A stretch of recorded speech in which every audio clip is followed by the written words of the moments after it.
All for Content, édition 2025, toujours en direct du New Cap Event Center à Paris, dans le 15e arrondissement. Capucine de Coster, bonjour. Bonjour. Vous êtes directrice commerciale de GetFluence. Exactement, GetFluence. Et GetFluence, c'est une société qui fait quoi ? Alors GetFluence, on est une marketplace qui a été créée en 2018. On est basé sur Toulouse. On est une marketplace qui met en relation des marques et des médias pour le déploiement de leur stratégie en netlinking, pour du référencement naturel sur Google, mais aussi en relations presse et e-réputation.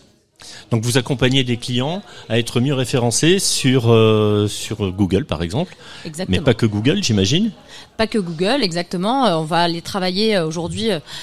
GetFluence, aujourd'hui, on a référencé plus de 45 000 médias qui sont connectés à notre plateforme, sur lequel des agences et des marques viennent sélectionner certains médias par rapport à des critères bien définis pour aller justement être mieux référencés sur Google, mais aussi sur Bing, ou aujourd'hui de plus en plus obtenir des mentions dans des grands médias pour remonter dans des IA génératives comme ChatGPT, Mistral ou bien d'autres. Alors maintenant qu'on a posé un peu le fond de GetFluence, quelle est la tendance, la dynamique là en ce moment chez vous ? Alors la dynamique, le SEO, ça fait quand même très longtemps aujourd'hui, et la France est quand même assez avancée sur le sujet du SEO en France. Il y a beaucoup de spécialistes, d'agences spécialistes, de solutions spécialistes sur le sujet du SEO. La grande tendance aujourd'hui sur le SEO et les relations presse, c'est clairement les IA génératives. Comment remonter aujourd'hui dans ces moteurs d'IA génératives.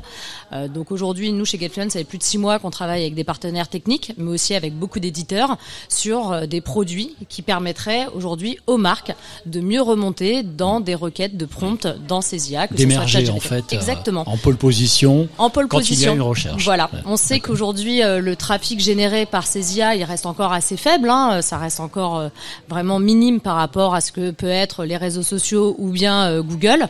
Mais on voit que la tendance clairement est exponentielle pour eux, avec des statistiques quand même affolantes sur l'usage de ces outils-là.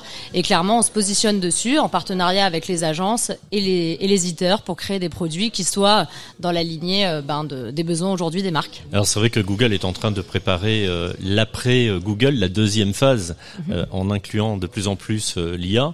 Vous parliez tout à l'heure hors antenne des marques qui sont IA friendly et d'autres marques qui sont Google friendly. Alors je sais pas s'il y a des marques qui sont plus IA friendly ou Google friendly, mais il y a clairement des marques qui aujourd'hui sentent aujourd'hui le vent évoluer. Je dis pas tourner, mais plutôt évoluer vers de nouvelles tendances de consommation. On voit que Wikipédia a perdu plus 6% de son audience, Google aussi sur le volume de requêtes, alors que ChatGPT en a récupéré plus de 13% ces derniers temps. Donc clairement il y a un changement d'évolution des modes de recherche, de consommation, pour avoir de l'information. Ça a été le cas à l'époque avec les réseaux sociaux, où on a dit il y a plus Google, il y aura que les réseaux sociaux. Google est toujours là, donc clairement Google va rester là, il n'a pas dit non plus son dernier mot, mais il y a clairement des tendances de consommation dans la recherche d'informations à prendre en considération, et nous en tant que tiers de confiance entre les marques et les médias, on est là pour vraiment trouver la recette qui permettra à chacun d'entre eux d'y trouver son compte, que ça soit pour les médias pour continuer à vivre, à exister, et aux marques pour pouvoir faire le pont entre ça. Vous assurez le go-between entre les médias, les marques et les consommateurs. Et quelque part, vous allez vous avez un rôle de conseil et vous avez un rôle d'accompagnement avec vos clients qui sont surtout, il y a des domaines précis où vous êtes vraiment multisecteur. Alors on est multisecteur. Dans le SEO, il y a effectivement des industries qui sont prédominantes. Je pense aux banques, assurances, qui sont vraiment très présentes, l'énergie, le tourisme, la beauté, le luxe, qui sont quand même assez présents, même très présents. Et tous les pure players, parce que clairement quand on fait son business sur internet, on a besoin à un moment donné d'émerger. C'est un peu le CAC 40 quoi. Voilà. Mais on va avoir aujourd'hui chez GetFluence, faut savoir qu'on est une marketplace qui est gratuite, qui est accessible à tous. Notre catalogue il est ouvert vraiment à tous, donc vous pouvez vous inscrire, consulter notre catalogue et notre moteur de. Alors on fait quoi? On va sur votre site. Vous allez sur notre site internet, vous ouvrez un compte. C'est getfluence.com. Voilà, vous l'avez en français, en anglais, en espagnol. Voilà. D'accord, oui, parce que vous avez ce que vous nous disiez tout à l'heure, vous avez des bureaux sur Paris, à Toulouse et à Madrid. Exactement, et à Madrid, et on couvre les médias européens et les médias anglo-saxons en Amérique du Nord. D'accord. Et un peu sur le LATAM. Et vous ouvrez un compte, vous avez accès au catalogue, vous mettez vos filtres et le moteur de recherche va vous faire remonter les médias qui sont pertinents par rapport à vos besoins.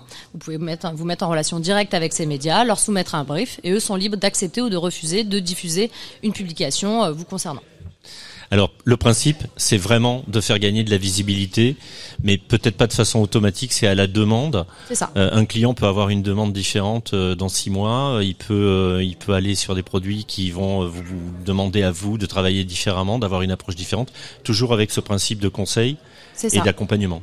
Alors, on est sur une marketplace qui est en self-service, donc on a 90% de nos clients qui sont totalement autonomes, qui vont sur la marketplace et qui font leur stop and shop vraiment. Mais alors comment ça marche? Parce que votre modèle économique, votre business model, si l'accès est gratuit et que. Alors l'accès est gratuit, mais les spots que vous allez acheter, donc notre catalogue est gratuit. Maintenant, quand vous voulez vous positionner dans un des médias, par exemple, un média aujourd'hui, j'ai vu qu'InfoPro était là, ils sont référencés chez nous. Quand vous allez acheter un article sponsorisé au sein du Monitor, par exemple, qui est un de leurs médias, eh bien le prix qui est affiché, bien sûr, inclut un markup relatif à notre service de mise en relation, de tiers de confiance, puisque derrière on a un petit robot qui tourne et qui va permettre d'identifier, qui va tracer tout le fil de la mission, qui va tracer aussi que l'article est derrière indexé dans Google quand il s'agit de backlink à des fins SEO, qu'il respecte le cahier des charges du client au démarrage.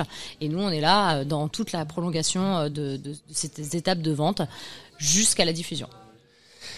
Si en un mot, Capucine, vous aviez la possibilité de qualifier ce salon, cette édition du All for Content 2025, vous diriez quoi? Je dirais IA First. IA First, c'est bien. J'aime bien l'idée. Merci beaucoup et bonne continuation et bon salon à vous. Merci à vous. Merci beaucoup.